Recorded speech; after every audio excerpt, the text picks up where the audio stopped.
कभी कभी हम किसी प्रॉब्लम में ऐसे फंस जाते हैं कि लगता है बस कोई रास्ता ही नहीं है। आज हम एक ऐसी ही पावरफुल जोड़ी के बारे में जानेंगे जो सबसे मुश्किल चैलेंजेस से भी निकलने में हमारी मदद कर सकती है। हम अक्सर क्या करते हैं? एक ही दीवार पर बार बार सिर मारते रहते हैं, ये सोचते ही नहीं कि शायद एक कदम पीछे हटकर देखने की जरूरत है। अ बिगर पिक्चर। कई बार जवाब किसी छोटी सी डिटेल में नहीं, बल्कि सिर्फ नजरिया बदलने में छिपा होता है। तो ये नजरिया बदलना, इसका असल में मतलब क्या है? इसका मतलब है दो बहुत ही असरदार स्ट्रैटेजीज को समझना। और ये सिर्फ मैथ्स या कंप्यूटर साइंस जैसी बड़ी बड़ी फील्ड्स में ही नहीं, बल्कि हमारी रोज की जिंदगी में भी कमाल का काम करती हैं। अच्छा, इन दो तरीकों को एक जासूस की तरह सोचकर देखिए। एक जासूस है जो दूरबीन से पूरी सिचुएशन का जायजा लेता है, द बिग पिक्चर, और दूसरा माइक्रोस्कोप लेकर छोटे छोटे सुरागों को खंगालता है। और मजे की बात यह है कि केस तभी सॉल्व होता है जब ये दोनों मिलकर काम करते हैं। तो चलिए पहले जूम आउट करके शुरुआत करते हैं। सोचिए कि आप एक पहाड़ की चोटी पर हैं और वहां से नीचे की पूरी घाटी आपको एक साथ दिख रही है। बस यही है जनरलाइजेशन, यानी सामान्यीकरण की ताकत। ये बिल्कुल वैसा है जैसे कई अलग अलग पेड़ों को देखकर ये समझना कि अरे, इन सब में जड़ें हैं, एक तना है और पत्तियों भी है, और इसी से हम पेड़ का एक जनरल आइडिया बना लेते हैं। तो ये होता कैसे है?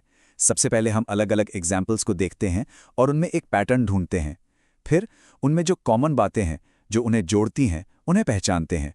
और आखिर में एक ऐसा जनरल रूल बना लेते हैं जो उन सब पर फिट बैठता हो। एक क्लासिक एग्जाम्पल लेते हैं। अगर 1 से 100 तक की सारी संख्याओं को जोड़ना हो तो एक एक करके जोड़ने में तो घंटों लग जाएंगे, राइट? पर गणितज्ञों ने क्या किया? उन्होंने एक सिंपल सा फॉर्मूला निकाल लिया जो किसी भी नंबर तक के जोड़ के लिए काम करता है। यह जनरलाइजेशन का एक बहुत ही खूबसूरत एग्जाम्पल है। तो ये तो हुई बड़ी पिक्चर की बात। अब चलिए माइक्रोस्कोप उठाते हैं और छोटी छोटी डिटेल्स पर जूम इन करते हैं। और ये हमें ले आता है स्पेशल केसेस, यानी विशेष मामलों की दुनिया में। मान लीजिए एक जनरल रूल है कि सारे पक्षी उड़ सकते हैं। अब हम एक स्पेशल केस लेते हैं, पेंगुइन। पेंगुइन तो पक्षी है पर उड़ नहीं सकता, है ना? तो इससे हमें क्या पता चलता है? इससे हमें नियम की हदें पता चलती हैं कि वो कहाँ लागू होता है और कहाँ नहीं। ये बिल्कुल किसी थ्योरी का स्ट्रेस टेस्ट करने जैसा है। क्या हमारा बनाया हुआ रूल असली दुनिया में काम करता भी है? स्पेशल केसेस हमें यही पता लगाने में मदद करते हैं। चलिए अपने मैथ्स वाले एग्जाम्पल पर वापस चलते हैं। वो जो हमारा जनरल फॉर्मूला था, उसे n=5 के लिए टेस्ट करते हैं। तो 1 से 5 तक की संख्याओं को जोड़ें। 1 + 2 + 3 + 4 + 5, ये हुआ 15।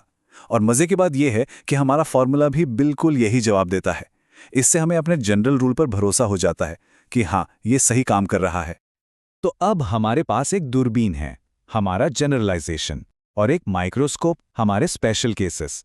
पर सवाल यह है कि ये दोनों बिल्कुल अलग अलग लगने वाले औजार एक साथ मिलकर काम कैसे करते हैं।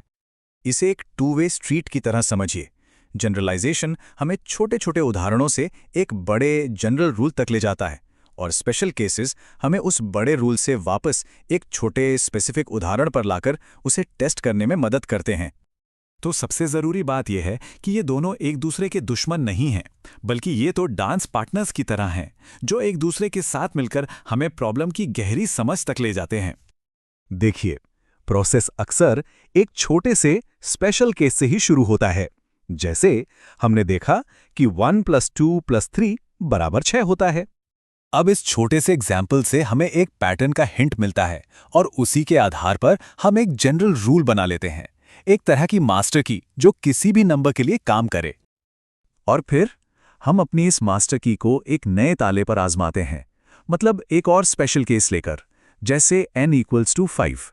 ये कंफर्म करते हैं कि हमारा रूल वाकई में काम कर रहा है। ये टेस्टिंग वाला स्टेप बहुत बहुत ज़रूरी है। तो इस पावरफुल मेंटल टूलकिट को हम अपनी रोज की प्रॉब्लम सॉल्विंग में कैसे इस्तेमाल कर सकते हैं? चलिए फटाफट से रिकैप करते हैं। तो प्रोसेस सिंपल है। किसी एक खास एग्जाम्पल से शुरू करके पैटर्न ढूंढने, उस पैटर्न से एक जनरल रूल बनाएं, फिर उस जनरल रूल को एक नए स्पेशल केस से टेस्ट करें। ये बस जूम इन और जूम आउट करने का एक डांस है। बड़ी पिक्चर और छोटी डिटेल्स के बीच लगातार घूमते रहना, और यही वो तरीका है जिससे हमें मजबूत और शानदार सॉल्यूशंस मिलते हैं।